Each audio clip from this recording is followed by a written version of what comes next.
Amém. Pode ser, igreja? Amém. Oramos, graças a Deus, esse ensinamento, agora no nome de Jesus. Altíssimo Deus, querido Pai, nós te louvamos, te agradecemos pela graça da tua presença sobre essa noite. Abre a nossa mente, nosso entendimento, esteja conosco.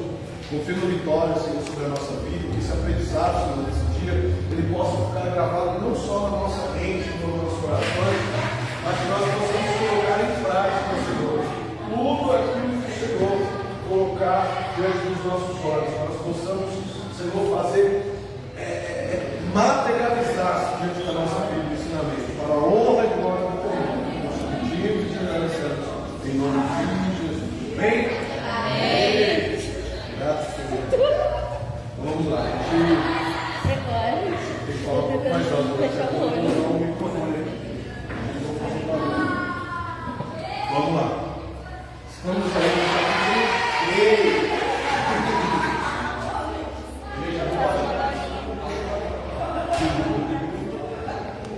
Pouco barulho. Capítulo 3. Capítulo 3, 2 Samuel. Capítulo 3, 2 Samuel. Vamos dar sequência no nosso ensinamento. Ok? Então vamos lá.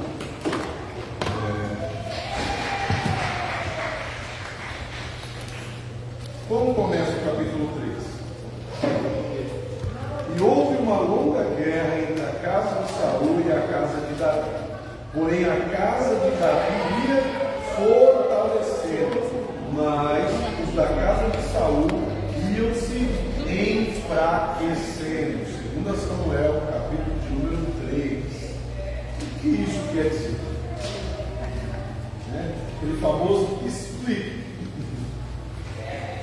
O que será que o texto está nos dizendo? O que será que Samuel está querendo mostrar para nós aqui? São as consequências da vida de Saul. Mas esse enfraquecendo que a Bíblia está dizendo aqui? Porque até então a gente olha e parece que Saul morreu seus 3 filhos, parece que a casa de Saul morreu ali. Parece que o projeto de Deus na vida de Saul, parece que ele se acaba naquele momento ali, sim ou não? Por quê? Porque tudo que a gente conhece da casa de Saul é Saul, Jonatas e os 2 filhos que e os outros 2 filhos que morreram com ele, porque eram os mais famosos. Os filhos que morreram com Saul, eles eram os mais famosos, porém não eram os únicos.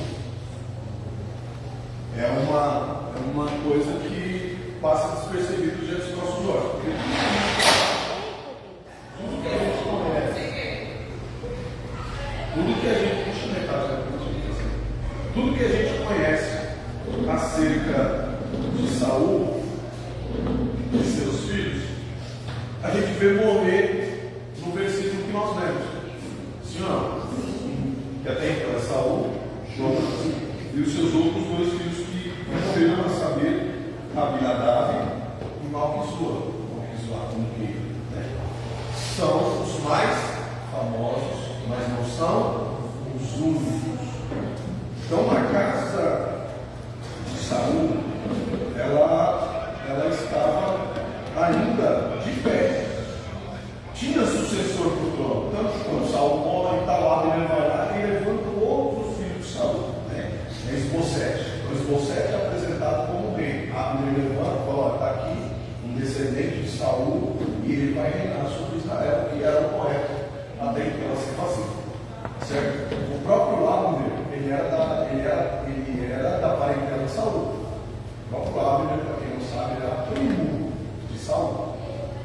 Então ele mesmo poderia assumir o trono desde que não sobrasse nenhum sobrinho, não tivesse nenhum filho, nenhum neto de Saul, ele poderia ser levantado rei. Então assim, ele vê com isso muito de longe, já ele nem sonha com isso, porque a casa de Saul, ela era grande.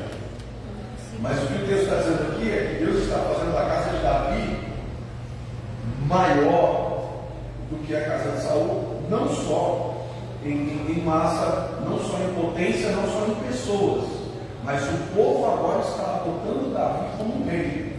Então o povo está desprezando a figura de Saul e está adotando Davi como rei. Isso a gente já percebe com Saul vivo, né? Você imagina agora com Saul morto e um rei que assume, né, o reinado sem saber direito, sem estar preparado para aquilo, porque Isbosete, ele não era um dos eleitos a assumir o trono.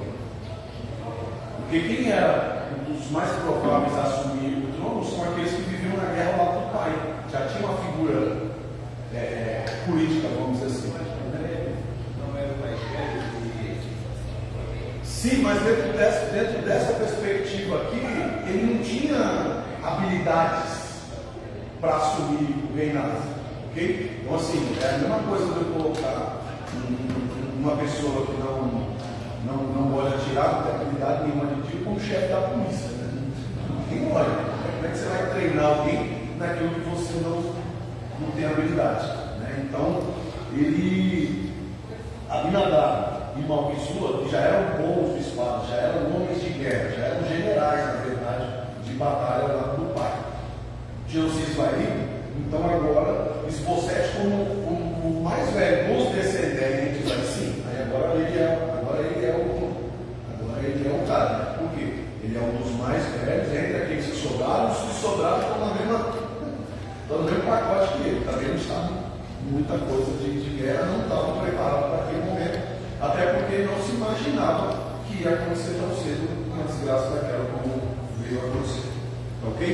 Então, dentro dessa perspectiva, é o que nós vemos lá em 2 Samuel 3, quando a Bíblia diz que a casa de Davi ia se fortalecendo e a casa de Saul ia enfraquecendo. Porque nesse momento aqui, Saul tinha pelo menos 10 descendentes. Olha aí, onde estava essa galera? 10 descendentes. Até então, a gente sabia de Saul, seus 3 filhos, as 2 filhas, né? Que nós tínhamos mais gente aí. Esses Isbosete, primeiro ele aparece, não sabe onde ele está. Né? Ele aparece lá. E fora ele, Jonatas, que é aquele amigo de Davi, tinha 2 filhos, a saber, Mefibosete e Mica. Eram 2 filhos de Jonatas, que era aquele amigo de Davi. Então, o que até aí? Passando disso, Saul ele tinha mais 2 filhas, que era Mical e Merab. Lembra? Que foi a primeira esposa de Davi, foi natural, depois Mical, a segunda. Merab teve 5 filhos. Então só dela tinha 5 descendentes. Merab tinha 5 descendentes. Mical, como diz a Bíblia, era estéril. Então você faz a conta lá, os 5 de Merab, mais os 2 filhos de Jonatas, mais Isbosete.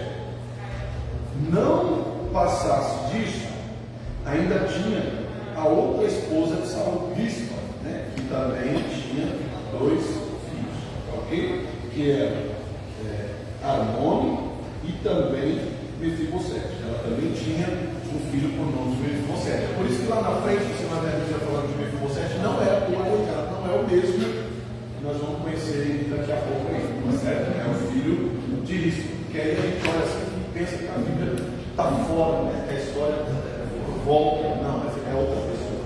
Ok? Ficou claro até aí? Beleza? Não tem dúvida. O Saul tinha 2 esposas.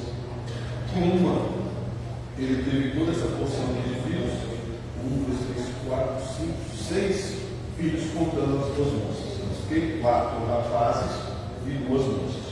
Netos, então ele teve 5 netos aqui de Merab, mais 2 de Jonas. 7 netos. Ok? Era gente. Então eu disse assim: 10 entre os que estavam vivos aqui. Se você conta os 3 que morreram, 13. Certo? Beleza até aí? Então olha como a casa de Saul não é tão pequena como a gente pensava. Olha como a raiz era maior do que se imaginava, tá certo? Então isso são informações interessantes a se ter. Além de que Abner e Saul eram primos, certo? Eles eram primos, eles tinham o mesmo Abner. Ok? Certo aí? Podemos seguir? Sim ou não? Sim. Versículo 7, no capítulo 3, nós vamos ver Abner fazendo aliança. Tá certo? Vamos vocês primeiro, o versículo 6 é interessante. E havendo guerra entre a casa de Saul e a casa de Davi, sucedeu que Abner se esforçava na casa de Saul. Abner fazia de tudo para que a casa de Saul permanecesse no trono, para que a casa de Saul continuasse governando. Ele se esforçava ao máximo. Só que olha o que acontece. Lembra que eu falo de conversa fiada, de tudo falou, de tudo disso, de que eu acho, que eu penso. Um dos filhos de Saul, o filho de Saul que restou aí, Esbocete, ele chega para Abner e diz: que conversa é essa? Ele não tem prova. Olha como o negócio é, ele não tem prova. Não viu nada. Ele está seguindo aqui uma presciência. Ele segue uma presciência. Verso 7. E tinha tido Saul uma concubina cujo nome era Isca, filha de Ai. E disse Esbocete a Abner: por que entraste tu a concubina de meu pai? Ele não pergunta, ele afirma: você está dormindo com uma concubina que foi esposa do meu pai. Aí Abner se indigna com aquela situação e diz: peraí, até hoje nós andamos juntos, até hoje eu defendi a casa, até hoje eu fiz de tudo para que vocês continuassem no. E a primeira conversa que aparece, que vocês se voltam contra mim, então vamos fazer assim: aquilo que Deus determinou sobre a casa de Davi, a partir de hoje eu vou fazer contigo. Olha, até hoje eu fui seu amigo, até hoje eu corri do seu lado, até hoje eu andei com você.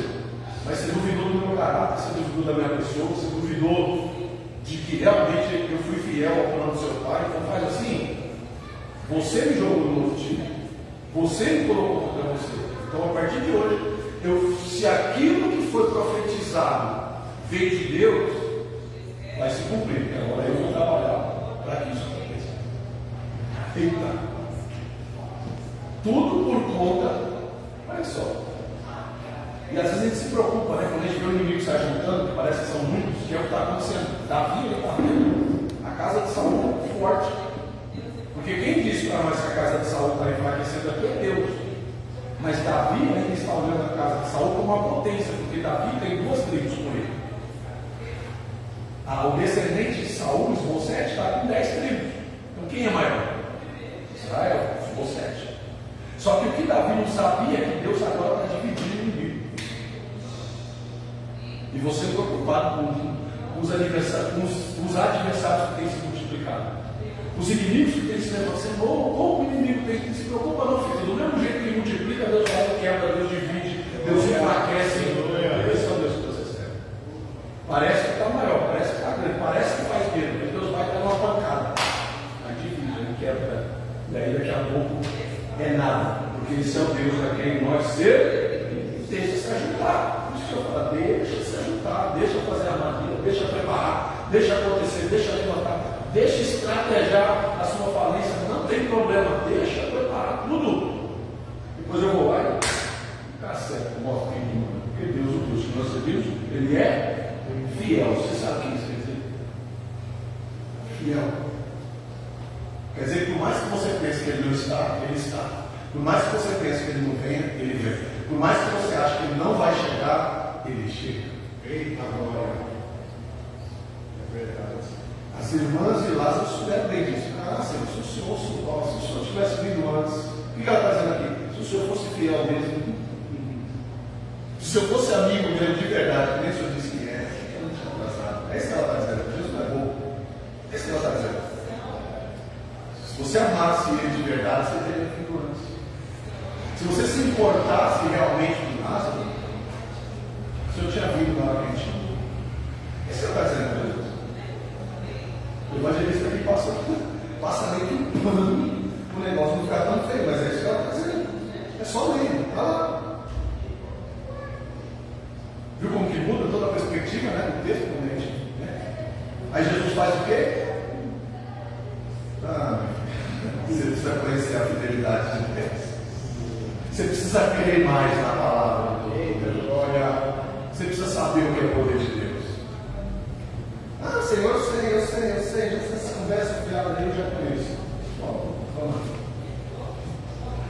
precisando chegar lá e chamar Lázaro de volta para fora. Aí eu entendi o que é fidelidade. E aí a gente chama, ele não vem, a gente ora, ele não responde, e a gente pensa que ele está sendo infiel conosco.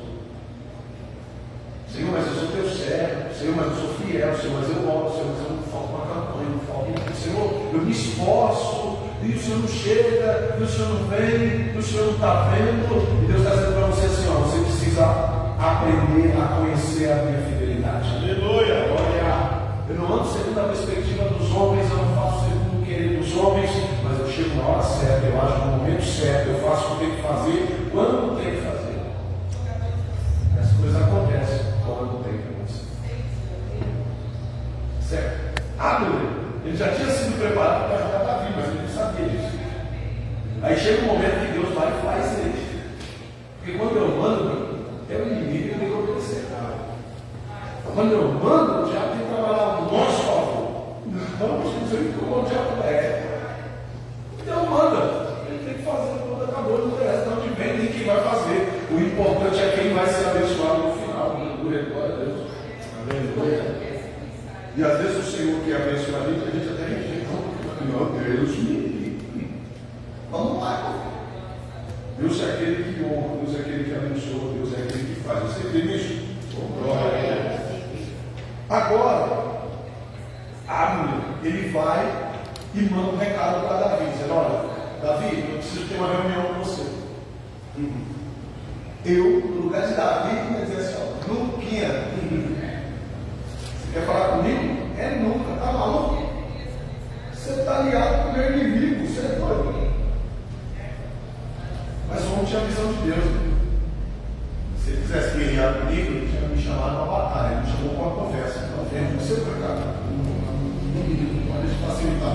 E outra, para eu saber que o seu compromisso realmente é verdadeiro, você vem e traz Mical. E Mical foi me dado como esposa. Ele fala, né? Eu paguei o lote. Qual foi o lote? 100 recursos de frisco. Ele pagou 200.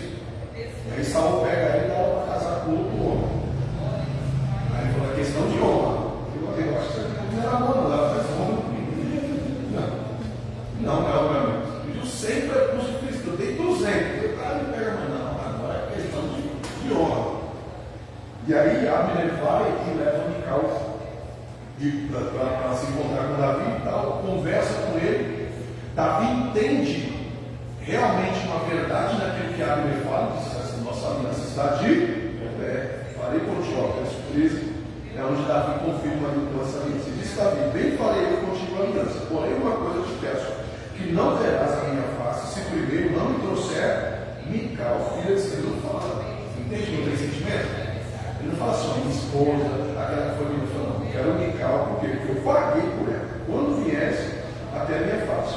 Também enviou Davi mensageiro de Esbocete. Tem uma parte aí que ele fala isso. Né? Eu quero que Mical venha, porque eu paguei o lote. 14. Também enviou Davi mensageiro de Esbocete, filho de Saul, dizendo, dai Mical. Agora ele fala, minha mulher, Mical, que eu desposei por 100. Eu paguei o preço. Ela é minha esposa. Então, assim. Mas ela estava desposada. Ela foi dada a outro por esposa. Por quê? Pelo rei. E agora? Para ela vir, ela teria que ser tomada do com que ela estava. Sim ou não? E aí ele segue. E ele atirou do seu marido. Ou seja, Abner foi lá e disse, você vai ter que vir comigo, porque você faz parte do trato. E nós vamos embora. Davi solicitou a sua presença, mas lá atrás a Bíblia disse que ela amava Davi. Foi isso que a Bíblia disse, que ela fez questão de casar à sombra dela, tinha um sentimento por ele. Então, de fato, era questão de honra. Para o rei, ele sabia do sentimento que ela tinha, e a única pessoa da casa de Saul em que ele ainda podia confiar, quem que era? Não se entende nem tudo é sentimento. A única pessoa em quem Davi ainda podia confiar da casa de Saul era Mical, que já tinha livrado ele da morte uma vez, né?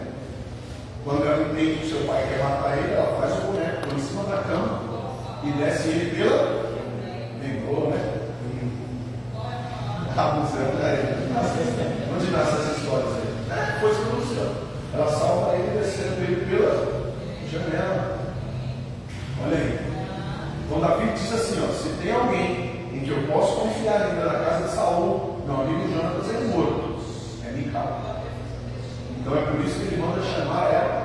Eu creio que mais por um testemunho, uma ótica perspectiva dela sobre o reino e o que estava acontecendo lá, do que pela boca de Abner, né? Porque Abner era um soldado, né? Era treinado para isso, né? Ele era treinado para enganar outros oficiais de guerra, era treinado para ganhar espaço, era treinado para invadir lugares, sabe? Soldado infiltrado, né? Que a gente vê hoje. Então, ele tinha essa. Então, Davi, ele não confia 100%. Né? E ele precisava de ter uma certeza, e dentro disso é onde ele manda chamar Mica, tá certo? Depois disso, Abner, para provar sua fidelidade, o que ele começa a fazer? Ele começa a visitar as tribos de Israel, dizendo: não estou mais a serviço de Saul. Ele, que era a maior voz de guerra da época. Você imagina agora o maior general de guerra que tinha conquistado vitórias para o povo, chegar agora para o povo e dizer assim: ó, não estou mais guerreando com Saul. A minha luta agora, a minha peleja é por Davi. Se você está lá no meio da guerra, o que você vai fazer? Estou contigo, meu irmão. Você é louco? Você é doido? Hashtag Davi só na fita. Trigo de Judá aqui, não, tá louco? Não, é lógico. Então ele já começa a provar a Davi a sua fidelidade nesses aspectos, porque a história chega lá para Davi. Abner está anunciando em todas as tribos de Israel que ele agora está contigo. Olha que bênção. Então ele mesmo começa agora a fortalecer Davi. Olha só, vamos trazer para hoje. Aquele que perseguia, aquele que falava mal, aquele que conspirava contra, aquele que fazia de tudo para dar errado, agora está trabalhando a favor. Olha aí. Se tivesse morrido Abner lá junto com Saul, essa guerra aqui é longe, meu irmão. Porque a gente se pergunta, né? Pô, senhor, não é os filhos de Saul, não é Saul. E Abner, que é aquele que incentiva o povo, é aquele que não, e foi ele mesmo que trouxe o povo de volta para Davi. Olha aí como Deus faz. Mas ele tem que ter muita visão, né? Porque esse aí não tá bom. Não, eu estou dizendo, eu mesmo tinha mandado matar, não manda ele vir. No meio do caminho, agora você não volta mais, né? E acabou para você. Olha, mas só não entender isso. Olha porque a importância da gente estar visionário. A visão de Deus não é nossa. Porque na nossa visão, o mais correto a se fazer na visão de guerra, pô, o inimigo já está no meu pedaço. O inimigo está dominado, o inimigo está aqui comigo. E Abner, por algum momento, ele acha que Davi está nessa intenção. Porque um dos sobrinhos de Davi, quando vem escoltando Saul, no final do verso do capítulo 2, eu não leio, porque senão nós vamos falar muito. Mas enquanto ele vem, o sobrinho de Davi vem atrás dele. E a Bíblia diz que era um menino bom na faca. Tinha os pés ligeiros, para cravar ainda. Saul, quando percebe que o menino está atrás dele, Abner, quando percebe que o menino está atrás dele, ele fica ligeiro. Isso aí eu conheço. Sobrinho de Davi, o menino é ligeiro nos passos. Ele era ligeiro como uma costa, né? Enfim, fala que é ligeiro como um animal ágil. E Abner fica incomodado com aquilo. Então ele diz: olha, se é você que está aí, por favor, ou você vai para a direita ou para a esquerda, mas não fica atrás de mim, não. Porque eu estou incomodado com esse negócio aqui, né? Sai de trás. E o jovem não sai. E Abner mata ele. Abner vira com a lança, joga a lança e atravessa o menino. Ele indo falar com Davi. O menino é sobrinho de Davi.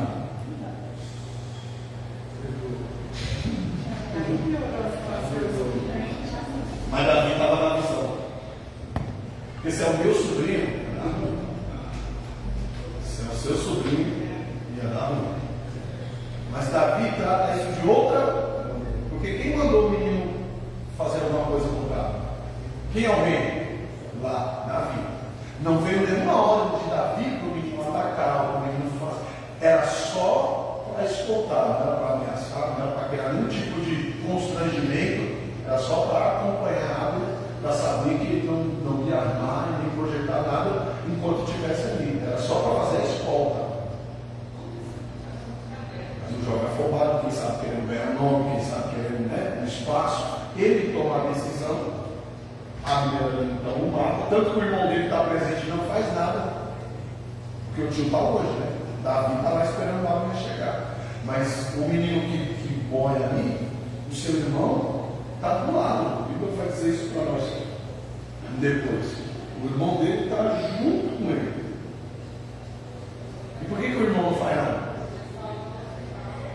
Porque era mais esperto. Ele sabe que para ele matar alguém ali naquelas terras, para que ele tomasse uma decisão dessa, porque Abner já veio falar com quem? Com um rei, então não sou eu que vou resolver isso. Então ele engole seco, vendo a morte do irmão, e leva Abner até Davi. Quando eles conversam, Davi despede Abner, ele vai conversar com Davi. Diz aí, meu rei, meu irmão morreu. Abner matou meu irmão diante dos meus outros, você não vai fazer, você vai deixar ele ir assim livremente. O que está acontecendo? Você está mudado. Quando o Abner fala, né? Quem sabe? Porque, vamos ser sinceros, o que está acontecendo aqui que eu não estou mais entendendo? Porque ele também era sobrinho de Davi. Sabe, ele também tinha essa intimidade com ele. Está entendendo? Só que Davi entende que tem coisas que não é ele que vai fazer, por mais que ele seja o rei, por mais que ele esteja na frente, tem decisões que não estão na mão de Davi. Tem coisas que não é Davi que vai fazer. Então o jovem sai dali revoltado e ele mata Abner. Ele enfia a espada em Abner no mesmo lugar que Abner lançou na quinta costela, né? Mais ou menos no meio, para cima, para baixo do peito.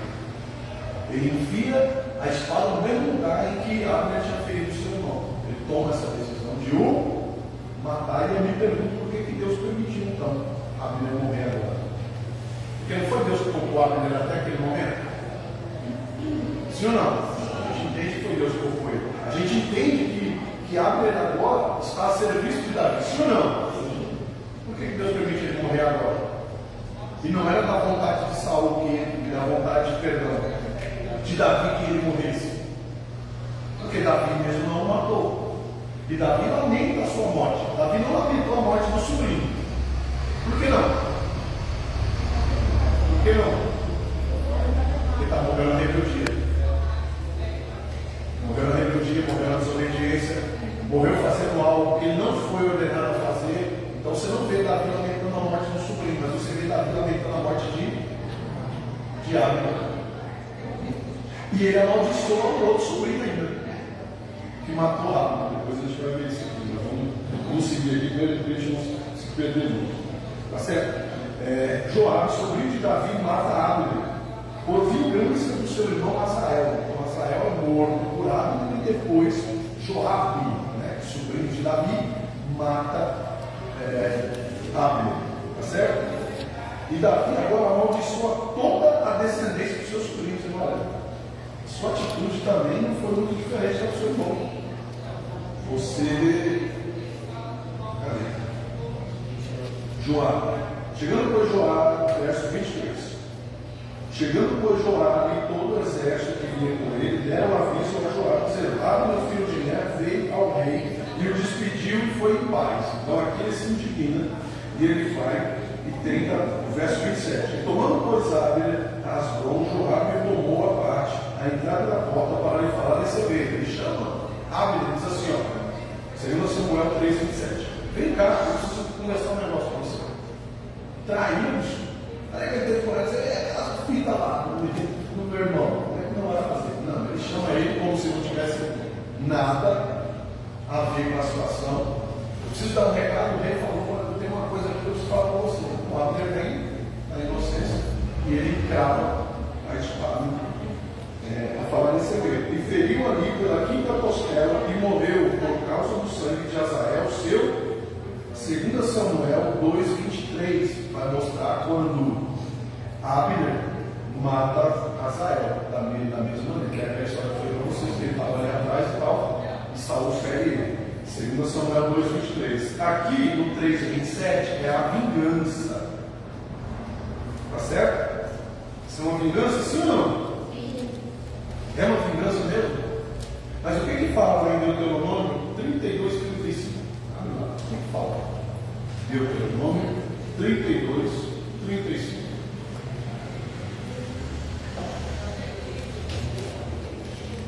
A missão está falada. Deuteronômio 32, 35.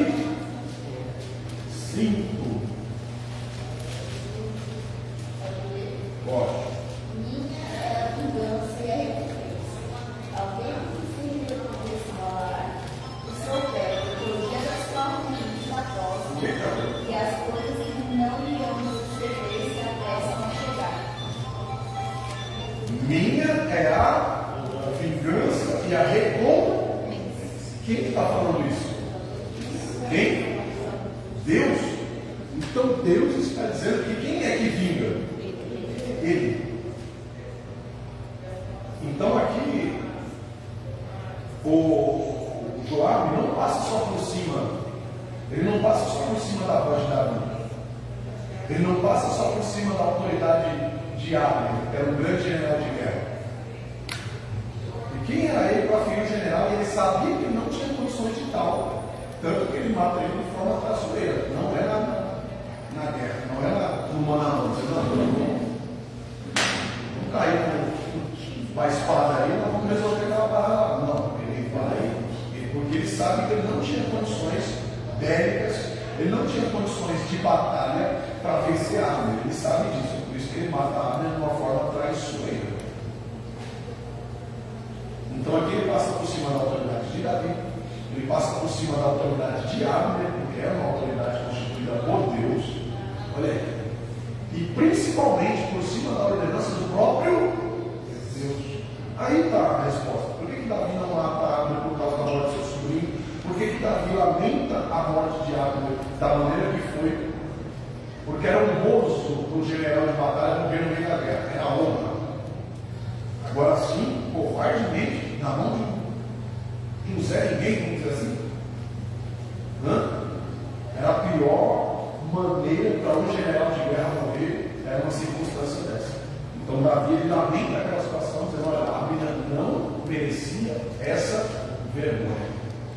Davi se entristece por toda aquela situação. Romanos 12, 19. Porque assim, ele fala assim: mas isso aí é no tempo da lei, isso aí é no tempo lá do Velho Testamento, isso aí, depois que Jesus nasceu, porque tem gente que gosta dessas coisas, né? Depois que Jesus veio, aí essas coisas de Moisés, ele caiu por terra. Foi mesmo. E lá, em Romanos 12, 19, fala o que?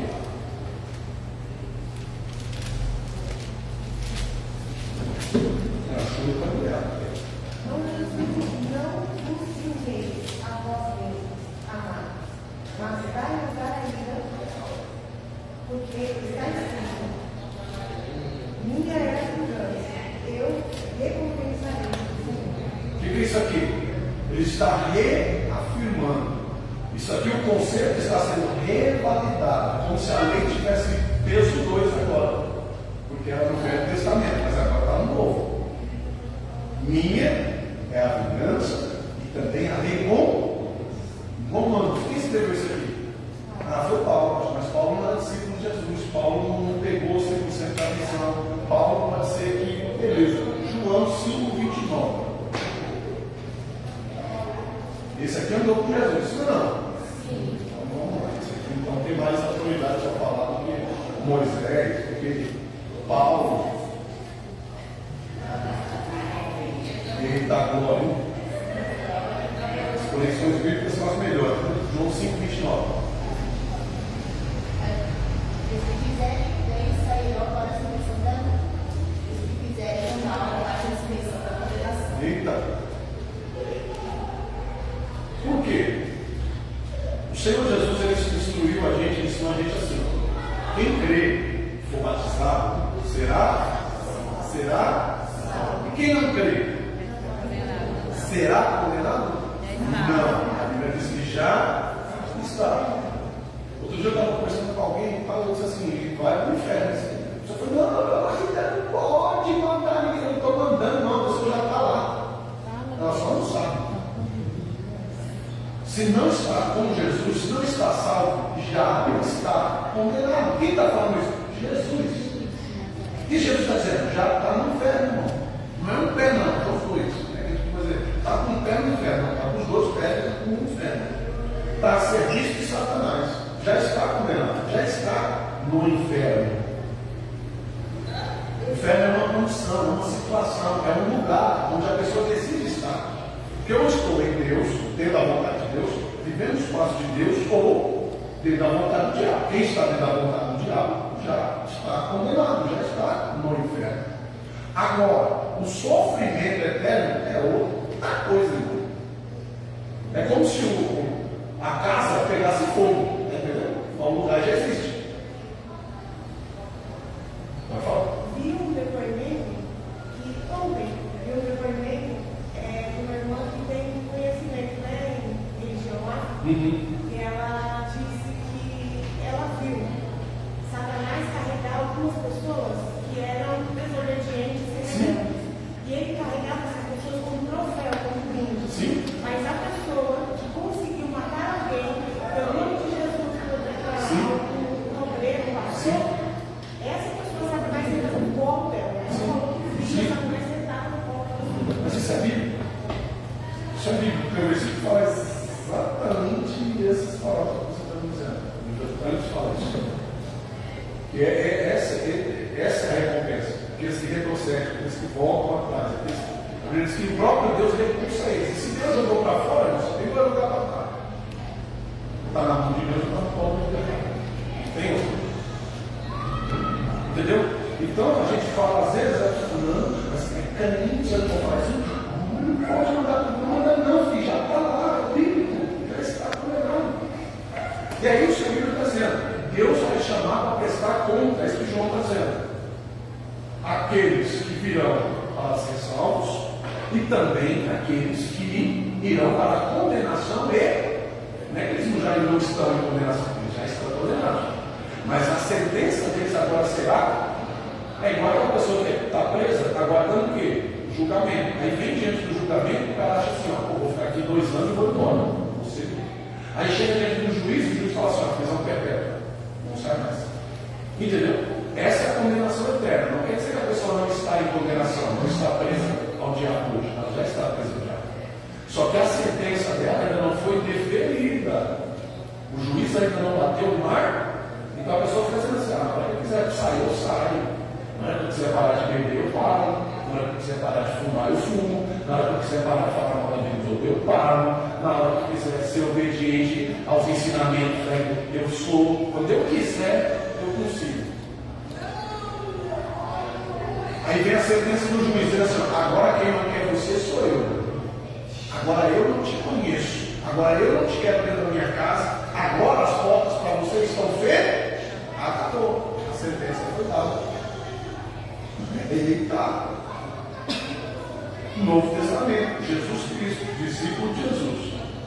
Porque minha é a vingança. Os nossos comportamentos, as nossas ações, elas têm que ser dentro daquilo que foi orientado pelo próprio Deus. E Deus já tinha determinado que ele era a vingança. Então não era Joabe que ia vingar. Não era o seu irmão Azael que ia vingar nada. Não era Davi que teria que trazer vingança sobre a casa de Davi. Mas sim o próprio. E essa atitude agora, Davi, ele se incomoda com aquilo. Davi agora ele chora pela morte de Abner. Davi não come pela morte de Abner. Porque qual foi o discurso que Abner deu antes de vir falar com Davi? Ele estava com Davi. Ele ia lutar por Davi. Lembra? Você imagina agora quando a notícia chega que Abner foi fazer o que ele foi fazer? Falar com e foi morto. O que o pessoal lá está pensando agora? Davi armou uma emboscada para Abner. Davi é um traidor, Davi é um pilantra, Davi é um sacanagem. Estão pensando? Sim ou não? Sim. Aí com a reunião lá com Davi, tudo que acontece lá é debaixo da ordem de Davi, porque tinha que ser assim. Olha só. Então quem é o responsável pela morte de Abner? Davi. E aqueles que já estavam decididos a estar do lado de Davi, quem quer estar do lado do traíra? Não dá para confiar no cara desse. Está entendendo a situação? Mas Davi não está preocupado com essa situação, ele está preocupado com Abner, em honrar o nome de Abner. Ele vai, ele agora fica sem comer, ele lamenta, da mesma forma que ele lamentou a morte de Saul e seus filhos, lembra? Davi lamenta também a morte de Abner. E agora a notícia, a situação que Davi ficou. A Bíblia diz que os seus servos pelejaram para ele comer, porque viram que ele já estava debilitado, queriam fazer ele comer a todo preço, a todo custo. Ele disse: não, ainda hoje também eu não comerei. Ele passou mais um dia ali em humilhação, em jejum, em oração, em clamor, em súplica pela vida de Abner. E aí essa história chega lá para o povo. E aí o povo agora que decide. E quem decide agora é o povo. E o povo entende que Davi não teve nada a ver com aquela situação. Ó, verso 37 do capítulo 3, olha o que fala. 2 Samuel 3,36. Porque todo o povo entendendo pareceu bem aos seus olhos, assim como tudo quanto o rei fez pareceu bem aos olhos de todo o povo. O que ele fez? O enterro de Abner. Ele coloca Abner junto à sepultura em que ele fez para Saul. Ele coloca Abner no lugar de honra. Ele enterra Abner junto com o rei. Era parente do rei, era descendente do rei. Ele foi tratado com a mesma honra e dignidade em que o rei foi. E aí isso agora, junto ao lamento de Davi, verso 37, que todo o povo de Israel entenderam nesse mesmo dia que não procederam do rei em que matasse Abner, filho de Ner. Então a atitude de Davi estava gritando para alguém: gente, não tem nada a ver com isso. Gente, pelo amor de Deus, meu filho, gente, não. Ele sai fazendo alguma coisa? Não. Porque os textos que nós vemos diz o quê? Minha é a vingança e minha também é recompensa. Então não sou eu que vou falar. Não é você que vai testemunhar de você, não é você que vai falar de você, não é você que vai provar de que você está fazendo está dentro da vontade de Deus, não é você, fique tranquilo. Deus vai levantar alguém que fale de você, Deus vai levantar alguém que testemunha a seu favor, Deus vai levantar alguém que revele o teu coração. Aleluia! Glória! Davi agora é apresentado com inocência, sem abrir a sua boca. Olha aí. Mas a primeira coisa, quando ele fica sabendo que alguém disse de nós, eu falando, qual que é a atitude? Vou lá resolver. Vou provar que isso aí é mentira. Vou dar um jeito disso não. Quando as nossas ações deveriam ser totalmente diferentes, deveríamos confiar, vamos voltar lá, na fidelidade de Deus. Aleluia! Ele pode até demorar segundo a sua perspectiva, mas pelo relógio dele ele não atrasa. Ele pode não chegar no momento em que você está esperando, mas na perspectiva dele, ele chega na hora certa. Glória. Aleluia. Vai dar tempo, quando você não falar, vai dar tempo. Vai ter tempo. Parece que não vai dar tempo, mas vai dar tempo. Parece que não vai chegar, mas vai chegar. Parece que ele não vai fazer, mas ele já está fazendo. Confiar, isso não tem que fazer. Sabe por quê? Escuta aqui, ó. Ele é fiel. Glória. Ele é fiel. Pergunta para Marta, pergunta para Maria, pergunta para Lázaro. Ele é fiel. Aleluia. Ele chega. Nem? Eita glória. Aleluia. Meu Deus. Chegamos aqui no capítulo 4. Capítulo 4 de 2 Samuel. Ouvindo, pois, o filho de Saul que Abner morrera, quem é o filho de Saul? Isbosete. Ouvindo, pois, o filho de Saul que Abner morrera em Hebron, as mãos se afrouxaram. Eles ficaram fracos. Eles enfraqueceram. Porque quem era a mão forte deles? Abner. Mas morreu, mas não era para morrer, mas aconteceu, mas não era para acontecer, mas não era para ser desse jeito, mas estava tudo dentro do projeto de Deus. Glória, aleluia. Até o que deu errado, você entende? Até o que deu errado na perspectiva de Davi, pega essa. Até o que deu errado na perspectiva de Davi não estava certo, na perspectiva de Davi não tinha que ter acontecido daquele jeito, na perspectiva de Davi não era a hora. Está se identificando com alguma coisa aí? Glória. Parecia que não era para ser daquele jeito, mas Deus estava vendo algo que Davi não estava vendo. O que Deus está vendo? Vendo que em Hebron as mãos de quem ainda defendia Saul estava enfraquecendo, e era a única coisa que interessava para Davi. Bem? Eita glória! Aleluia. Eita glória! Aleluia. Diga para alguém aí, o inimigo está enfraquecendo. Você está crendo que você está falando? Diga para alguém, Aleluia. fique em paz. Deus está trabalhando. Nem? Olha o que está acontecendo. O terror tomou conta da situação. Davi ameaçou alguém aqui? Não. Mas ele já estava tremendo. Davi não disse que ia se levantar contra a casa aqui. Davi não ameaçou ninguém, mas eles já estavam tremendo a base. Deus já tinha colocado terror nesse povo aqui. Sem Davi precisar morrer um dele. Você entende isso? Você entende isso? Promete para mim que você vai demorar menos depois de hoje. Eita. Promete para mim que você vai reclamar menos. Promete para mim que você vai confiar mais em Deus. Os seus olhos podem te trair, os teus ouvidos podem te trair, mas Deus ele permanece confiante. Eu creio. Aleluia. Aquilo que você vê nem sempre é o que você vê, o que você ouve nem sempre é a verdade que nós aprendemos aqui. Mas Deus ele vê o que você não vê, Deus ele ouve o que você não ouve, Deus ele está onde você não está. Eita vida. Ele te defende sem você nem ficar sabendo, porque Davi não sabia o que estava acontecendo. Para te defender, para Deus defender, para Deus cuidar de você, você nem precisa estar sabendo o que Deus está fazendo.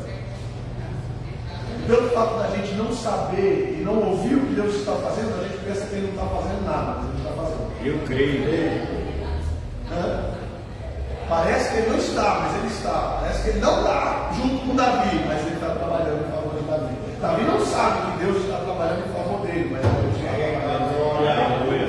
Amém? O terror foi tanto, verso 4 do capítulo 4. E Jonas, filho de Saul, tinha um filho aleijado de ambos os pés, da idade de 5 anos tinha um menino. Que quando as novas de Saul e Jonas vieram a Jezreel, a sua ama, ou seja, a sua babá, tomou e fugiu com o menino, apressando-se para fugir. O menino não morreu, mas ela caiu, ela tropeçou, o menino caiu das mãos dela. E o menino cai em pé, com 5 anos, cai, quem sabe, numa escada, quem sabe, num vão mais alto, e ele fica coxo, o menino fica manco, né? E se torna, então, o aleijado conhecido como Mefibosete. Que pavor é esse que tomou conta dessa mulher? Que medo é esse que estava nesse lugar? Quando chegou a notícia que Saul morreu, o que aconteceu? E tal. Não se sabia se eram os filisteus, não se sabia se era Davi, ninguém sabia o que estava acontecendo, porque só chegou amor. Os nossos ouvidos é muito velho. A mulher ouviu, ela não sabia, ela não viu, ela não sabia de nada. Mas aquilo que ela ouviu deixou ela tão apavorada, por favor, tão fora de si, a ponto dela deixar uma criança despencar dos seus braços e acontecer essa desgraça que a gente vê acontecendo aqui. É um problema, não é? Aí o que acontece? Esbocete, ele tinha 2 servos. A Bíblia fala de Mefibosete aqui e depois a Bíblia não vai falar mais. Vai falar de Mefibosete quando Davi vai mandar chamar ele anos mais tarde. volta para Esbocete. Obrigado. Volta para Esbocete. Quem é Esbocete? Gente, quem é Esbocete? Filho de Saul. Esbocete ele tinha 2 servos. O que é servo? Alguém que está a serviço dele. Alguém que está ali para ajudar. Alguém que está ali para auxiliar ou trabalhar a favor. Sim ou não? Nós somos servos de Deus. Sim ou não? E o que nós fazemos? Trabalhamos com ele. Colocamos nosso intelecto, a nossa inteligência, o nosso corpo, tudo a serviço do céu, do Senhor. Certo? Um dia eu encontrei alguém e tal, assim, aquelas correias ali, trabalho e tal. Aí deu o convite para trabalhar na igreja. Eu vi lá na igreja, até para lá com a igreja. Você trabalha? Eu pensei que você só tomava conta da igreja. Você vê como é que está a visão por aí. Né? É pastor, parece de carro, é a igreja. Meu irmão, meu Deus do céu. Entendeu? Mas por quê? As pessoas veem o nosso serviço, veem o nosso trabalho. De maneira nenhuma as pessoas entendem que isso aqui é voluntário. O que é isso aqui nós estamos fazendo hoje? Eu disse, não, isso aqui é uma aula. Isso aqui é uma aula. Poderia estar dando aula no Senai agora. Sabe quanto ganha de professor? Senai? Período noturno? Tem formação para dar aula. Se eu quiser dar aula de faculdade, se quiser dar aula. Mas eu estou aqui. Trabalhando também, trabalhando de graça, trabalhando voluntário. E o que eu estou ganhando aqui é mais do que um recurso financeiro, é mais do que eu estou ganhando dinheiro também. Uma glória. Eu estou investindo tesouro no céu. Isso é trabalho, as pessoas veem isso. Isso é serviço. Passa aqui, as irmãs têm um ponto da igreja, uma avó na igreja. Acha que as irmãs recebem para mim aqui, não está ali na igreja. Acho que não. É difícil para as pessoas entenderem. Irmão, se as pessoas não têm coragem, tipo, a pessoa ganha para trabalhar em determinada função na empresa, aí não tem aquele serviço naquele dia. Se o chefe chegar assim e dizer, você pode trabalhar? Não ganho para isso. Não para mais, não ganho para isso. Essa não é a minha função. Sim ou não? Eu conheço um monte de gente assim. Essa não é a minha função. Não, eu não ganho para isso. Eu não sou cozinheiro, eu sou ajudante. Se tiver cebola para cortar, é corta. Vai ficar de olho mexendo a panela, eu não ganho para isso. O que é mais fácil? Mexer a panela, cortar um monte de legumes, mexer a panela, mas a pessoa não quer porque na cabeça dela ela não ganha, porque isso já está incutido na cabeça das pessoas. E quando eles veem a gente trabalhando para eles não entendem que é um serviço voluntário que a gente faz por é por isso que eles fazem aquela famosa pergunta, né? Mas de novo, está morando na igreja agora, o que você está ganhando? Eu não estou te dando. Sim ou não? De novo, para que isso? Porque eles não entendem o que é ser servo, o que é ser aleluia, o que é ser útil. Entende agora qual que era o trabalho desses dois? Se eles eram servos de Esbocete, o que eles tinham que fazer? Trabalhar em favor de deixar o rei satisfeito. Em vez disso, o que eles fazem? Matam Esbocete, leva a cabeça para Davi, esperando de Davi algum tipo de reconhecimento. E não, os bichos são cara de pau, querendo falar com o rei. Quem são vocês? Servos de Esbocete. Davi pensa o quê? Isso era uma notícia. Abner já tinha declarado que estava comigo. Quem sabe? Quem sabe isso? Esbocete quer fazer uma aliança. Quem sabe? Ele quer, né? Quer ir, beleza, não, tudo bem, não tem problema. Porque você vê que a presunção de Davi não é governador de Israel, até porque quando ele teve a oportunidade de matar Saul diversas vezes, ele não faz. Então não teria problema nenhum se Esbocete tivesse chegado para Davi dizendo assim, ó, tá, eu aceito que você realmente é líder, que você é mais preparado que eu, que você tem um potencial mais que eu, mas deixa-me governar contigo, deixa eu ajudar você nessa missão, deixa eu trabalhar junto. Então Davi entende que eles são os servos, eram os servos mais próximos de Esbocete, tá? É por isso que eles tinham acesso ao quarto e mataram ele em secreto. Entraram como se estivessem a serviço, como se estivessem trabalhando para Esbocete e mataram ele dormindo. Aí chega para Davi contando a nova: meu rei, meu senhor, aquele a quem você temia, diz quem? Quem eu temia? Os Esbocete, lá no tempo. Não tem problema com os Esbocete não, mas quem vocês querem? Nós trouxemos aqui a cabeça do inimigo. Davi fala assim, mas como que pode ser esse negócio? Pode ser direito? Não, sabe por quê? Nós éramos servos dele, nós éramos próximos a ele. Então nós tínhamos acesso a recâmbio, nós tínhamos acesso ao quarto, entramos lá e matamos tudo. Está aqui, ó, ninguém nem sabe direito ainda o que aconteceu. Vocês querem ser meu servo?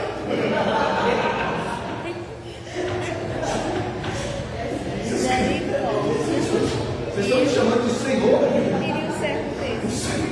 O último Senhor de vocês, vocês mataram. Vocês estão me chamando de Senhor? Está louco? Vocês são malucos, só pode ser, não, Davi.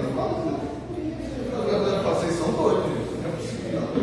Não estou acreditando nisso aí, não. Alguém testifica, eles tiram a cabeça de Esbocete, apresentam para Davi. Davi falou: meu, vocês são doidos. Davi fala para eles: o que passou na cabeça de vocês de fazer isso? Se vocês mataram o seu antigo Senhor, vai falar isso para eles: o que me faz confiar em vocês? Se vocês não foram fiéis ao Senhor de vocês, que sempre cuidou de vocês, sempre fez o melhor por vocês, o que me faz dar essa confiança para vocês? Não, para mim vocês não passam de traidores. Vocês podem falar isso. Olha só. Porque quando a gente vê Deus falando assim, ó, Davi é segundo o meu coração, eu amo Davi. A gente vê Davi pecando, Davi errando, a gente fala assim, pô, Deus não está batendo. Porque a Bíblia apresenta dois pecados de Davi. Mas olha o tanto de ato de justiça que o cara tinha feito. Olha o coração do cara, olha como o cara andava na presença do Senhor. Então não é que Deus está passando pano para Davi, é que Deus leva em consideração a vida que Davi tinha com Deus. Deixa a vingança na mão do Senhor, justifica aqueles que são fiéis a Ele, cuida daqueles que estão do seu lado, sacrifica a sua própria vida em prol de cuidar dos outros. Está entendendo?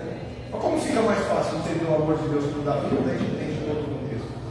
Porque a primeira vez que eu liguei, eu quis ter um debate com Deus. Eu falei: peraí, eu estou aqui fugindo de tudo que me faz pecar.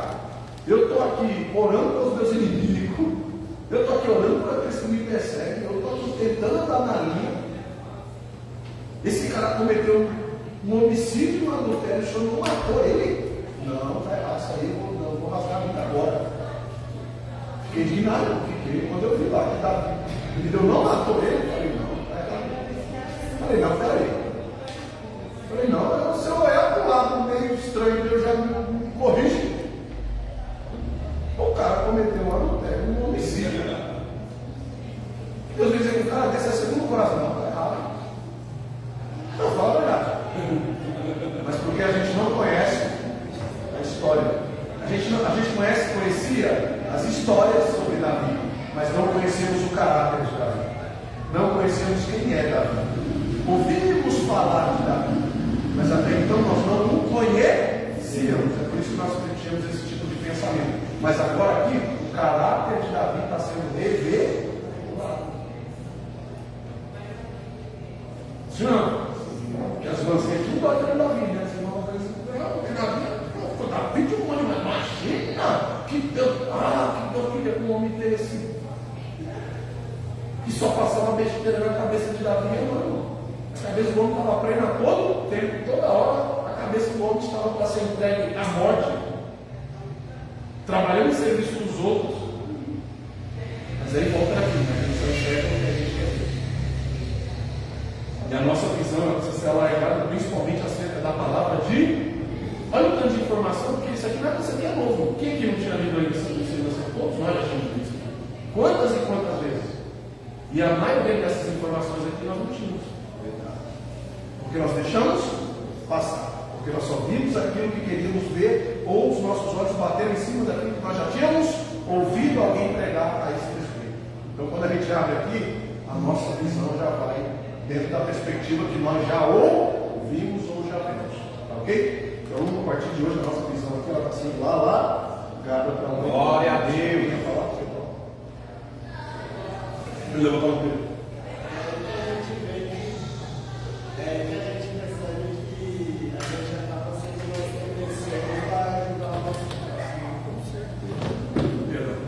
Vamos ser mais tendenciosos a julgar o próximo.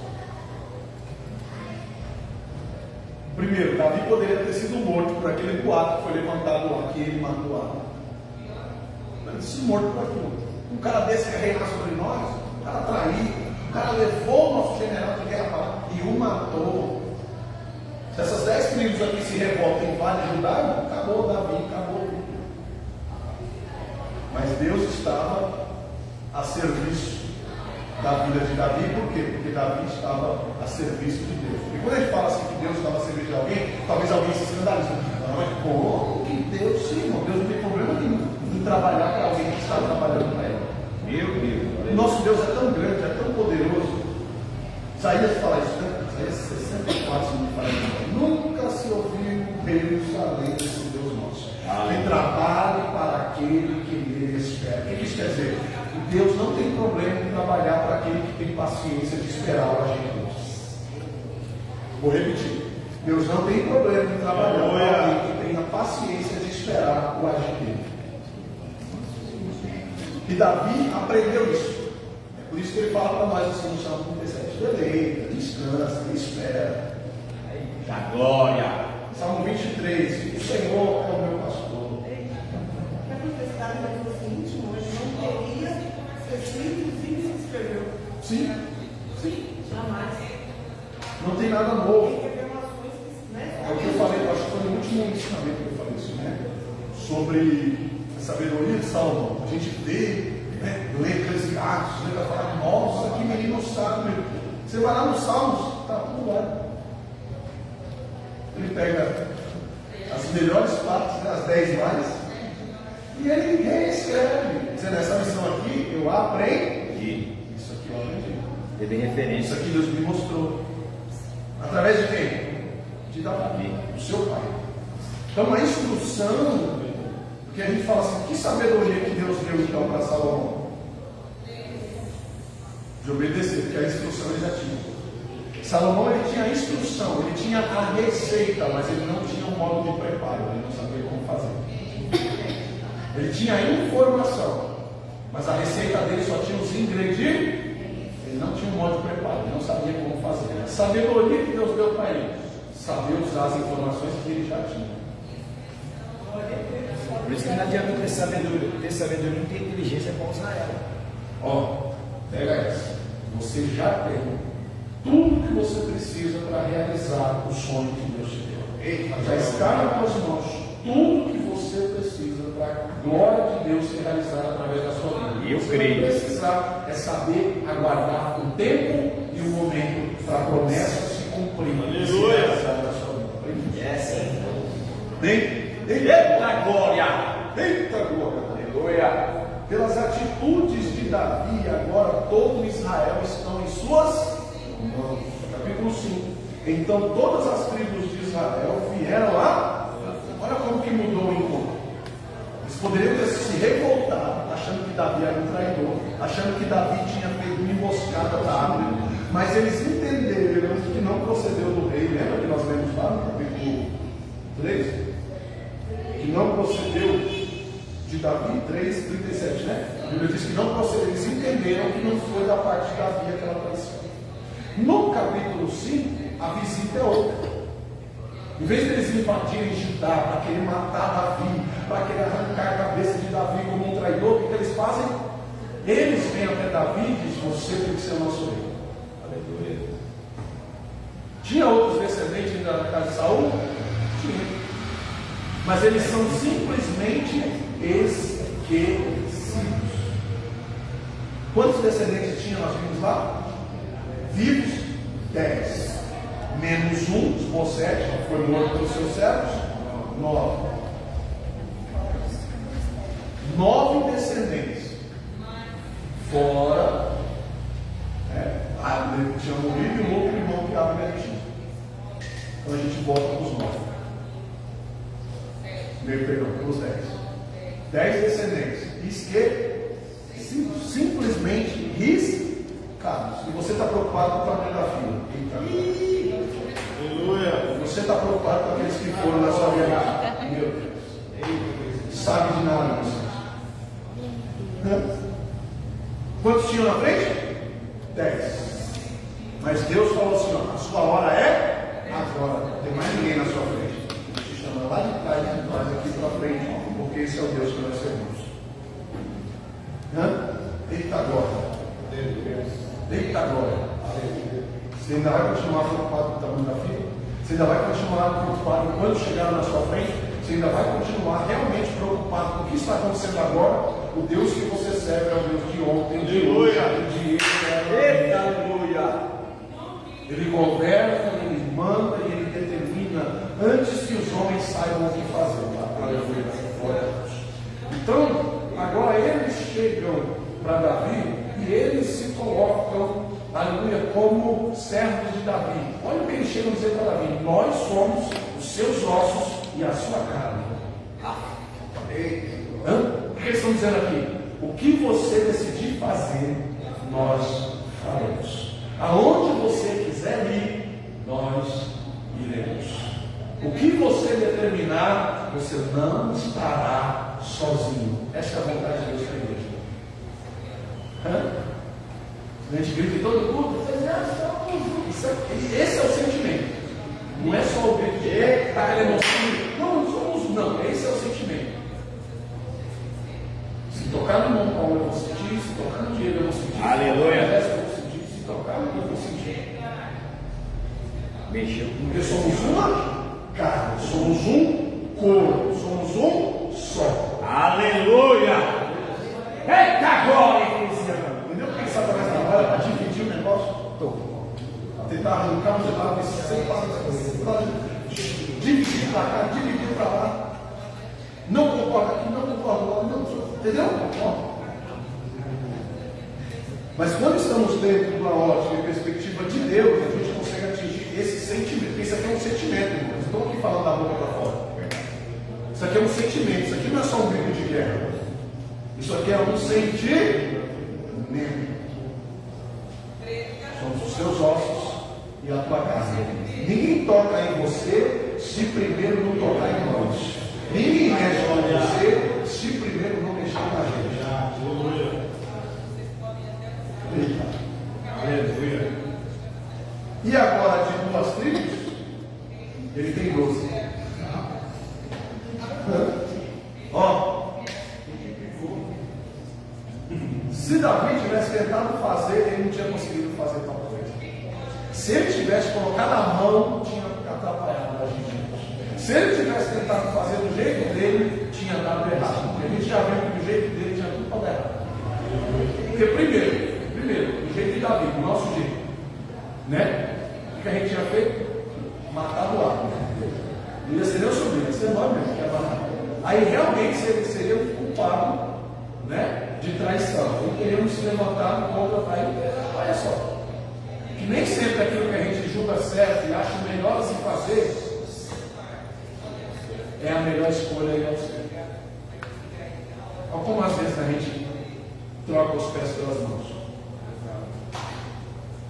Eu coloquei aqui, cadê? Eu preciso mostrar para vocês. Eu falei, mas não mostrei. Eu vou voltar aqui com vocês no capítulo 3, quando Davi amaldiçoou o seu outro sobrinho.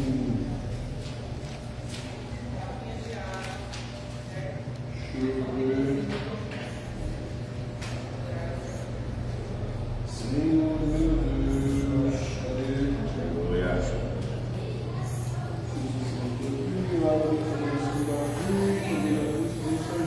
Aguenta aí. Eita glória. Aleluia. Oh, glória.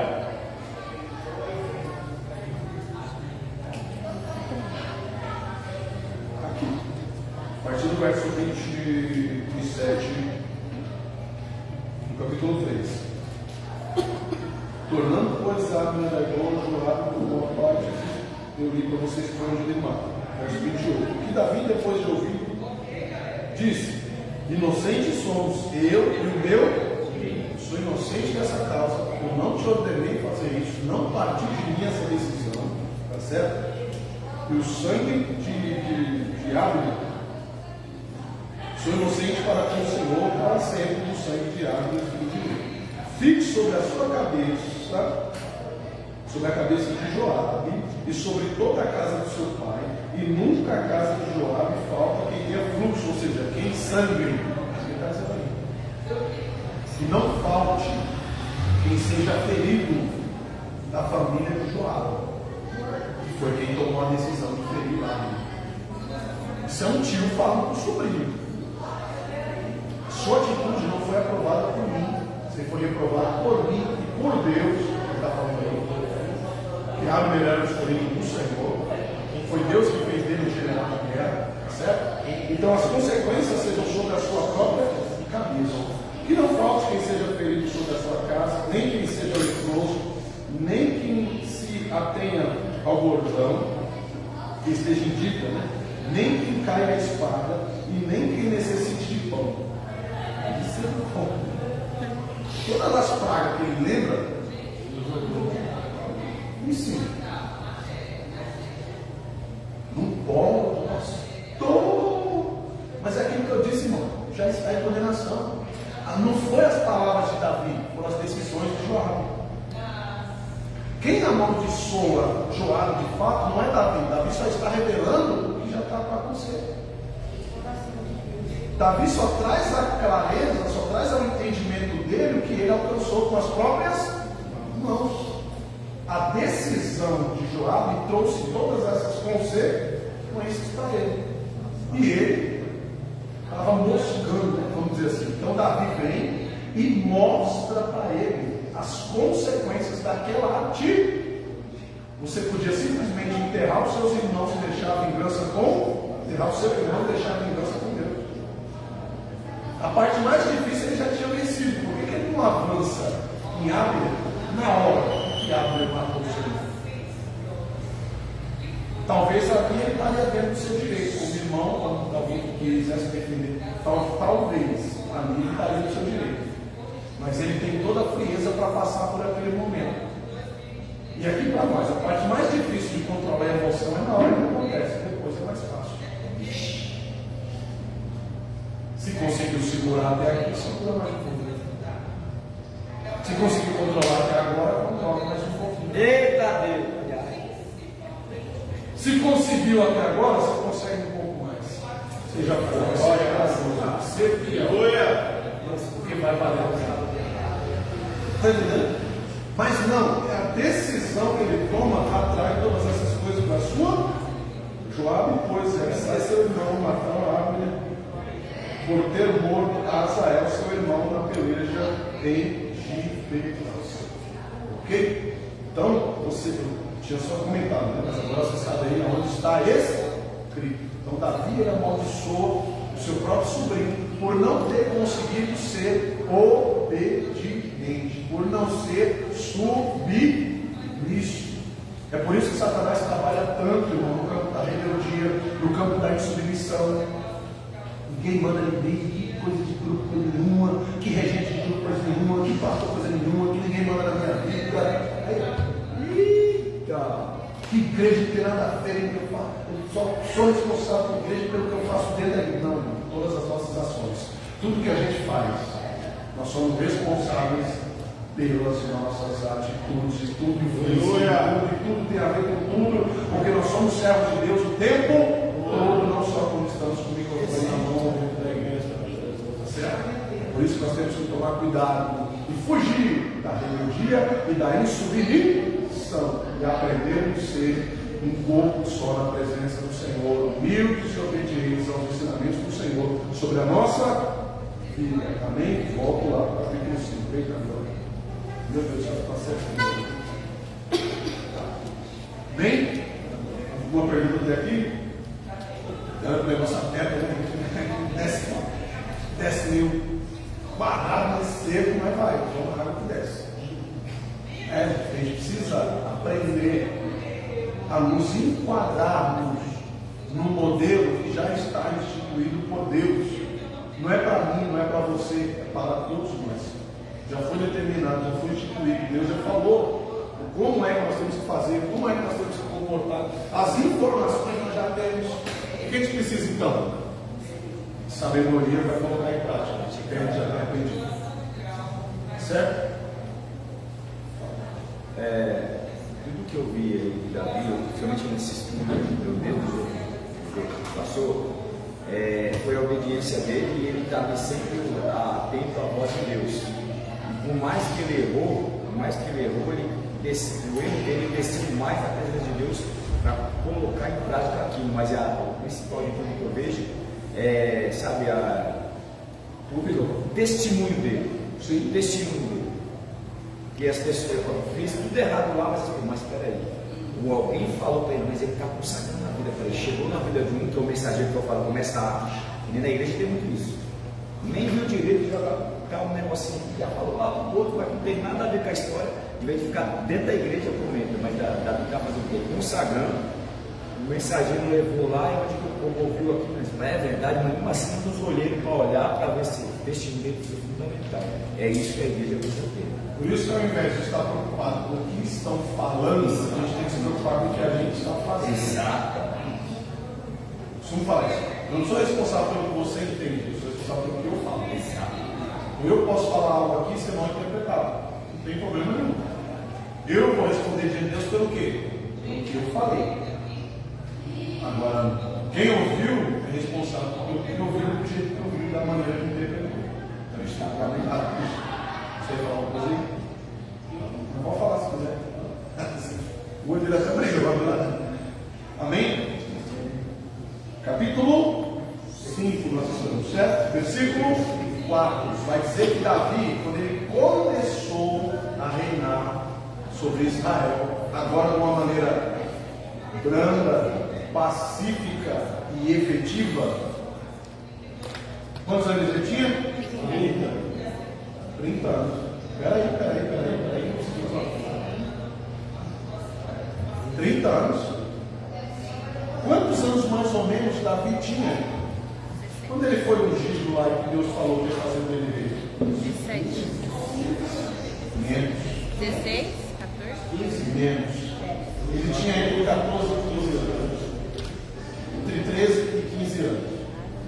Quando foi substituído rei, todo mundo só olhava para ele como uma criança. Tanto que muito depois disso ele vai vencer o gigante. Quando Davi vence o gigante, Davi tem cerca de sua maioridade, perto dos 18 anos.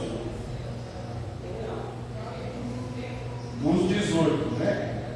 Para 30, ele começa a reinar. Tem que esperar? Mas não muito. Mais ou menos 18 anos. Sendo perseguido, sendo humilhado. Sim ou não? A gente já esqueceu tudo que Davi passou. Humilhado, perseguido, traído, injustiçado, passando fome. E antes de ser rei, ele foi servido. Foi servo de Saul. Antes de tudo. Tem que ter paciência. Então esse cara que chega para mim, para vocês, assim, espera no Senhor. Porque eu esperei com paciência. E a pessoa será de nós aí sabendo que foi ungido a rei, já era por ele, fazer igual o céu. Arrancar a cabeça. Vou matar ele logo para você. Já foi ungido, Deus já me deu uma unção. Deus já falou que sou eu no lugar dele. Então eu vou chegar perto dele e vou matar logo para me assumir o lugar dele. Mas Davi teve paciência. Não é fácil, mas é necessário. Ele não via, né? Ele estava ligado com Deus. Entendeu? Olha só, como se a gente se deixar levar pelas emoções, é fácil a gente querer. Porque a bênção já é minha, essa bênção é minha, eu quero tomar a bênção, a bênção é minha, eu quero tomar a bênção, essa bênção é minha, eu quero a bênção. Mas Deus já prometeu? Já. Deus já falou que é sua bênção? Já foi bom.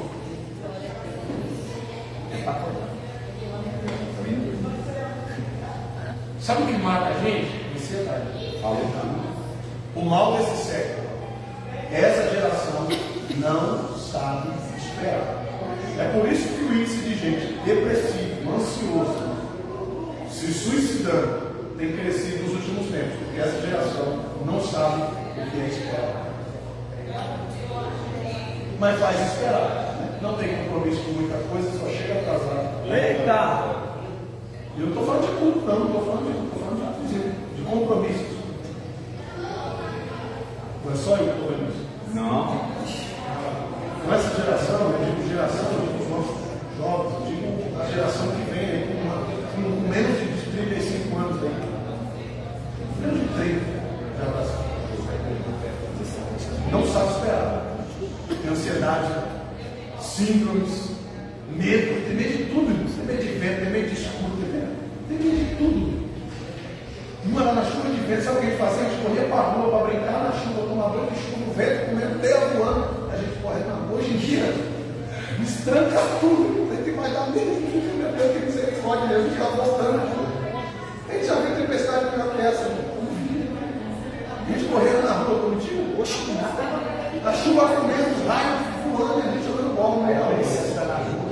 Era assim, ó, andando de bicicleta. Sem contar que as mães falavam, cuidado com o raio, cuidado com o raio. Que raio, nada. A gente descalço correndo na rua. Aqueles barcos conversando Quem foi amigo nosso que morreu aí, o raio matou correndo descalço? Hoje em dia tem medo até de usar o guarda-chuva. Morreu. Está entendendo? Porque a ansiedade. Vamos lá, voltar na infância agora. Vai esquecer os carrinhos rolemando. Ó, irmão, ansiedade, depressão, tem enchido os hospitais. A gente critica, né, a saúde pública, a gente critica, mas um monte de gente que está lá não vai votar. Um monte de gente que está lá depressivo, sofrendo, está lá. Se alguém que foi, não sei, é uma coisa, sabe? Você tem nada, infeliz, vai embora, vai correr na rua, vai na roça, um exercício para fazer, você não tem nada. Aí o problema vira espiritual. Por quê? Satanás vê o medo, vê o pânico, vê a pessoa que fala, é aqui mesmo. Daí vai, faz exame, não dá nada, aí faz tudo, faz elétrico, faz carne, faz raio-x, faz ressonância, faz a praga toda, e não dá nada. Aí vai lá, o médico prescreve uma S, toma esse remédio, que você vai ver. Remédio não vale nada, a pessoa toma remédio melhora, porque é mais psicológico do que. É mais psicológico que isso. Está entendendo? Olha a que ponto nós chegamos. As pessoas estão se matando por depressão. Imagina a pressão que Davi passou todo esse tempo aqui. Se Davi vai dar lugar para todo o sofrimento que ele passou, se ele separa um lugar para sofrer, mediante tudo aquilo que ele estava passando, o coração de Davi tinha explodido. Isso da hora. Sim ou não? O psicológico das pessoas estão matando as pessoas. No nosso tempo, né, mais atrás, a pessoa tinha câncer, a pessoa vivia 10, 15, 20 anos, falando tem câncer, ficava careca, morria de velhice, mas não morria de câncer. Hoje em dia a pessoa já diagnosticada com câncer 2, 3 meses. Quando dura tudo isso? Morreu. Por quê? Porque a pessoa já desistiu de viver. A informação de que tem a possibilidade dela morrer já foi o suficiente para a pessoa abrir mão da vida. Nem teve o resultado direito, a pessoa já pegou aqui na Às vezes nem era para morrer, mas né, já aceitou a condição de morte sobre a vida. E a gente tem que tomar cuidado com isso e outros aspectos da nossa vida. Que a gente pega isso e leva para o espiritual. Exatamente. Né, não está dando certo, não está dando resultado, eu estou orando, não estou vendo, Deus falou que ia fazer, não fez ainda, meu Deus, e sabe, e daqui a pouco não consegue orar, daqui a pouco não consegue cultuar direito, daqui a pouco não consegue se interagir no meio do grupo. O que está acontecendo? As pessoas estão ficando depressivas, espiritualmente, estão ficando depressivas dentro da igreja, as pessoas estão se isolando do ambiente, dentro do ambiente, está ficando doente espiritualmente, sem perceber. Agora imagina a paciência do camarada de esperar quase 20 anos. Ou melhor, mais de 20, né? Mas assim, eu digo 20 de quando ele mata o gigante até sentar no trono. Não estou nem contando o período Porque aí. Acho que o nome deveria ser Maravilha. 30 anos ele começou a reinar sobre o Israel. E o tempo, quanto tempo ele ficou nos montes, nas montanhas, fugindo de Saul? Quanto tempo ele ficou servindo Saul? Quanto tempo ele ficou ali como um soldado no meio da batalha? Está entendendo?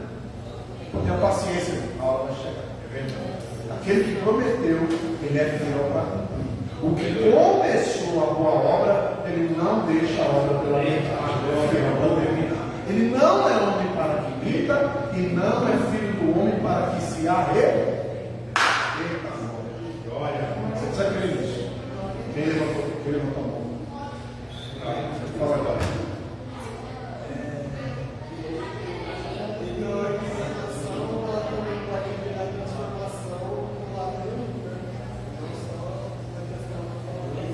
Sim, sim.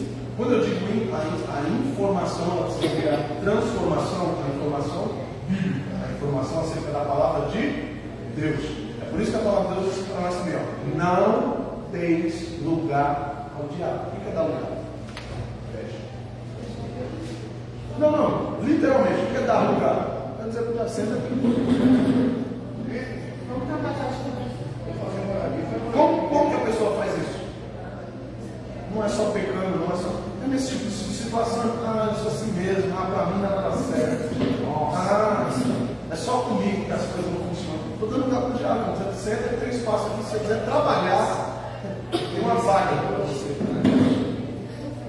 Nossa, você dá lugar para o diabo, não é só você adulterar, não é só você roubar, não é, entendeu?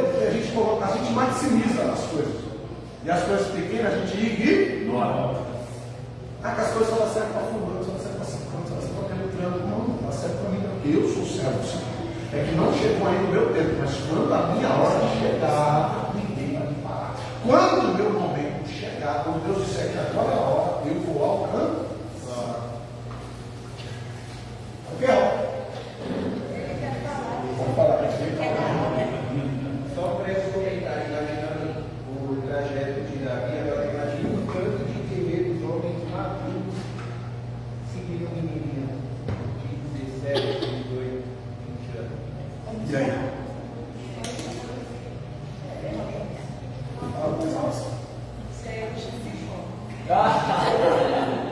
Mas ele passava confiança. Essa confiança que é fundamental. Imagina quantos? Quanto que ele não tem experiência que já tinha matado vários e vários. Sim. Depois que matou o gigante aqui. E aí? Aí você imagina, eu creio que eles se veem assim, poxa, a gente estava ali todo mundo junto, o gigante, né, batendo de frente. Nós não teve coragem de ir lá, ele teve. Então, realmente Entendeu? quem tem que estar no lugar.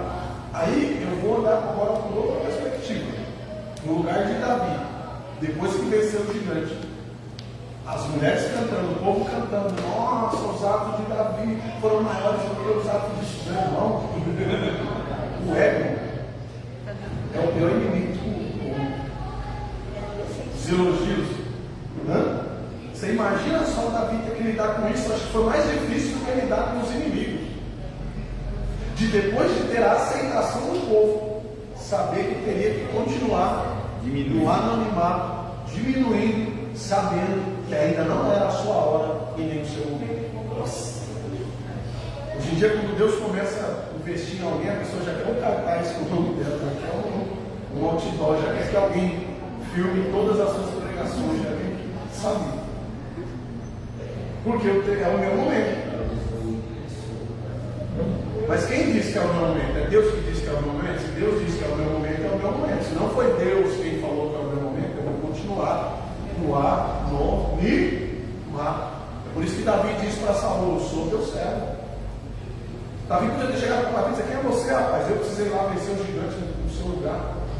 Vamos jogar na sua cara, baixa a sua bola. Se é comigo, ele ia se enrolar. Não ameaça, por que você não pegou Golias? Você não desceu no vale para enfrentar ele? Os homens de Saul, sabe o que tinham feito? Tirou barato. Está do outro lado. Davi soube lidar com toda essa situação. Não, meu Senhor, meu Pai. E isso vinha do coração de Davi. Tá? Davi não era descarado, sabe? Não era, ele não estava fazendo aquilo de. Deus sabia disso, é por isso que Deus amava Davi. Ele tendo tudo para sobressair na situação e ser alguém acima de todos, ele Machado. Com quem será que ele aprendeu isso? Só o Espírito Santo. Só conheço um que fez isso. O nome dele é Jesus Cristo. Aleluia.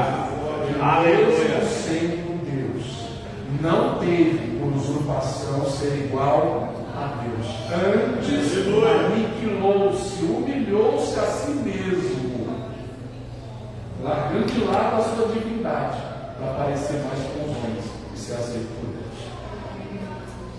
Aí a gente descobre com quem que Davi estava andando, com quem que Davi estava aprendendo, com quem que Davi tinha paciência. Aleluia. E aí, o salmo de Davi faz todo sentido quando ele diz assim: ó, o Senhor é o meu pastor. Aprende uma coisa: o pastor nunca fica longe da ovelha. A ovelha ela pode correr do pastor, mas o pastor não pode. Aleluia. Glória. O que Davi está dizendo aqui?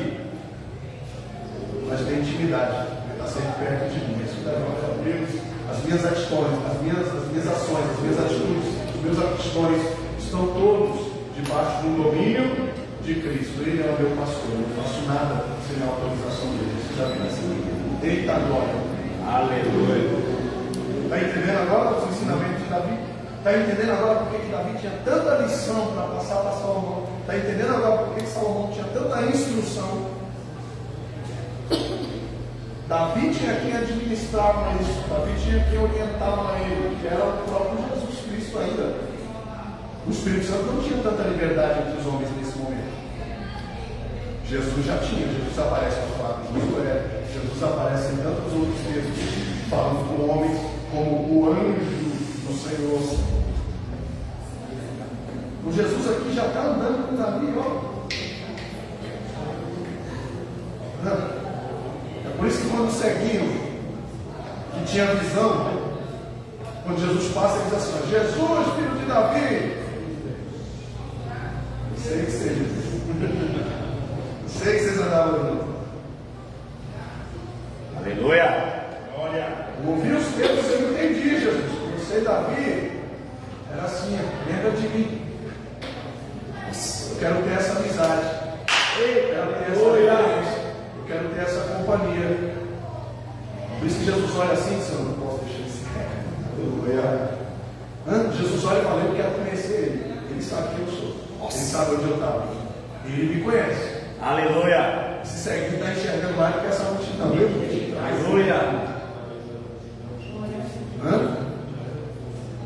Ele não está falando apenas de uma citação profética. Ele não está falando só de instruções de Isaías. O ceguinho conhecia a Bíblia, meu irmão. E nem tinha braille nessa época. Ele não podia entrar no templo, era cego. Mas quem sabe ele se encostava do lado de fora e ouvia a palavra. Aleluia. Aleluia. Aqueles que estavam do lado de dentro tinham acesso ao templo, podiam entrar e ouvir o culto, não guardavam a palavra. Aleluia. Por isso, quando ele grita, Jesus fala assim: esse aí me conhece. Eu vou tomar uma água. E agora eu quero conhecer. Eita glória. Deus não vai querer saber de você antes de você querer saber dele. Não, filho, obrigado.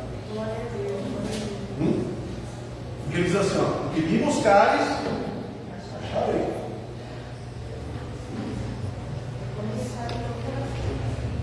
Não é de qualquer jeito, não. É de todo o coração.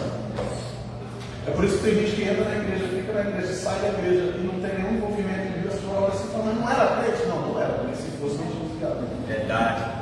Se fosse, não tinha se afastado. Se fosse de fato, se tivesse tido um encontro com Jesus, não ia conseguir ficar longe dele.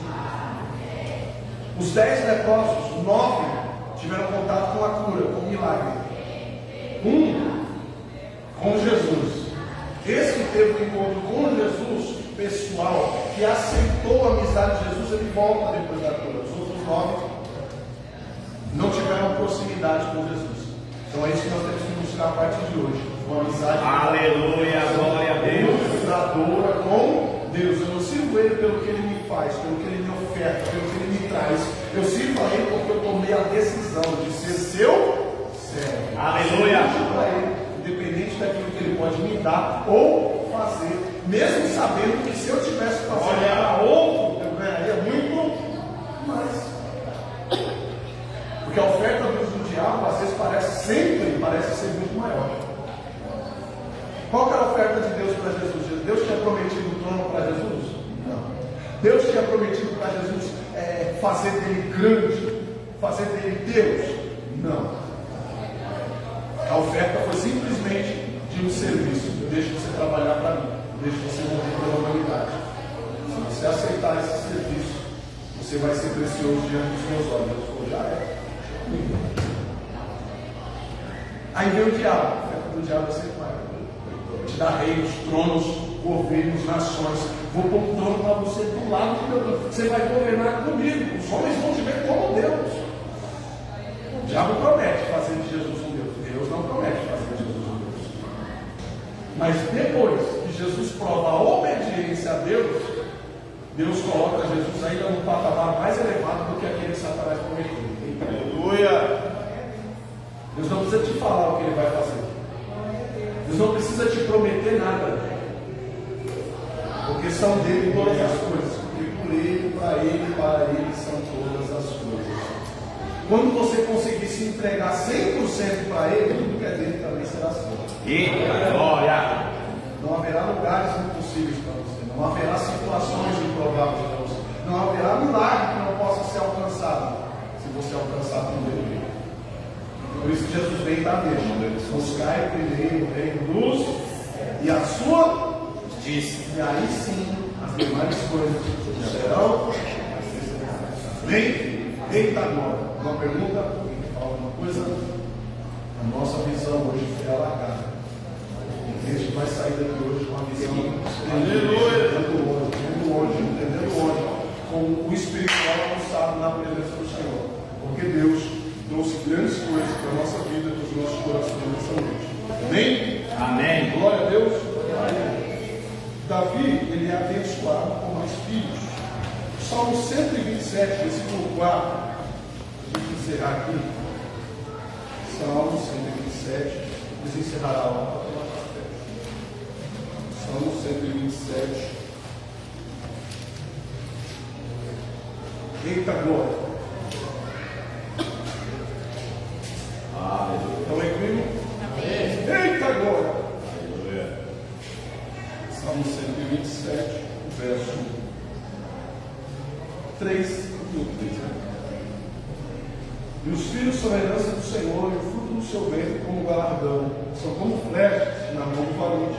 Assim são os filhos da mocidade. Bem-aventurado o homem em que enche deles a sua aljava.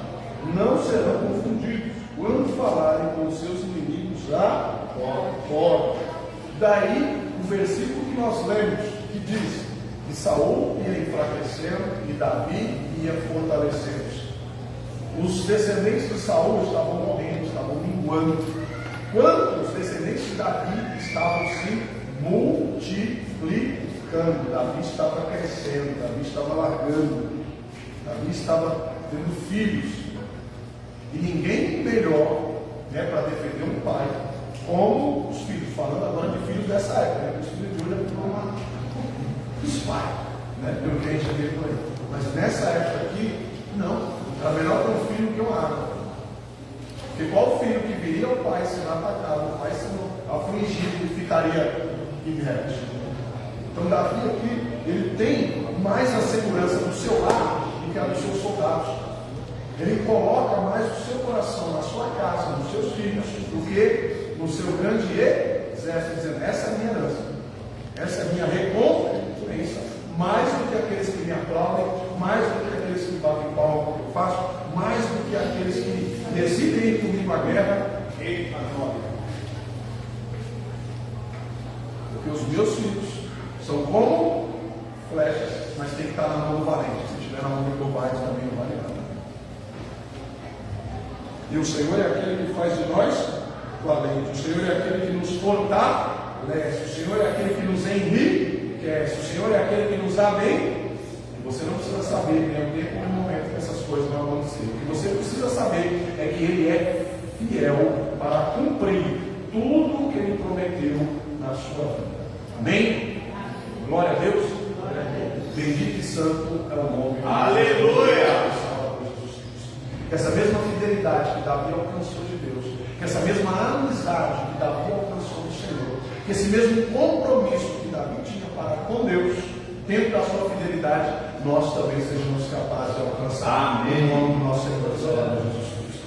Que essa mesma segurança que Davi sentia em Deus, nós também possamos alcançar. Ainda que os inimigos batam na nossa porta, ainda que os inimigos se multipliquem, ainda que o medo venha querer nos assolar, a confiança no nosso Deus ela seja maior em nossos corações, em nome de Jesus.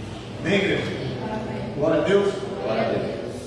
Espero orar, agradecer ao Senhor, que o fiel é Eita glória. Oh, aleluia. Espírito Santo,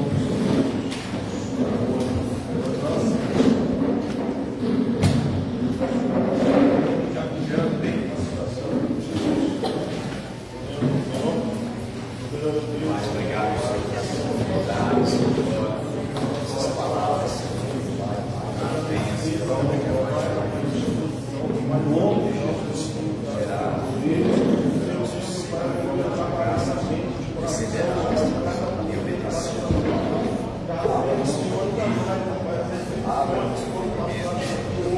Cada vez mais para fazer o que é dentro da tua palavra, intimidade, mais receberemos.